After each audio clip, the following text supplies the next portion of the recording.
واو امرالله سالي څنګه ولې په اشرف غني غیرت وکړ څنګه یې وستایه د راتلونکي په اړه یې څه ویلي دي دا او ډېرې نورې مهمې تازه خبرې په دې ویډیو کې وګورئ او همدارنګه ستاسو شریک شوي کومنټونه هم شته نو ویډیو تر اخره ضرور وګورئ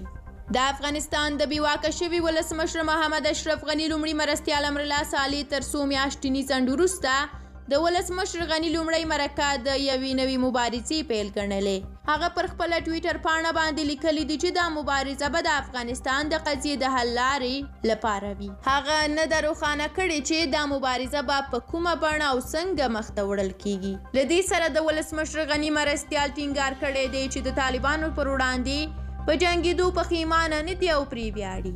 د هغه په وینا طالبان د افغانستان مالکان نه دي خو یوه برخه یې کیدی شي سالي زیاتوي چې د ټولو افغانانو په کور د افغانستان تر بدلیدو به خپلې مبارزې ته دوام ورکوي د یو ځل بیا ویلي دي چې افغانستان ډیر لوی دی او پاکستان یې نشي خوړلی ازمولی نشي طالبانو هم بیا تر اوسه پورې په دې اړه کوم غبرګون نه دی ښودلی ستاسو له ملتیا هم ډېره زیاته مننه دا وې د امرالله سالي خبرې د ولسمشر د تازه مرکې په اړه تاسو هم خپل نظریات په اړه شریک کړئ همدارنګه اوس هم هغه کومنټونه ګورئ چې د سوله افغان یوټیوب چینل په پخوانیو ویډیوګانو باندې زموږ لیدونکو موږ ته پرېښي دي ستاسو له همکارۍ او نظر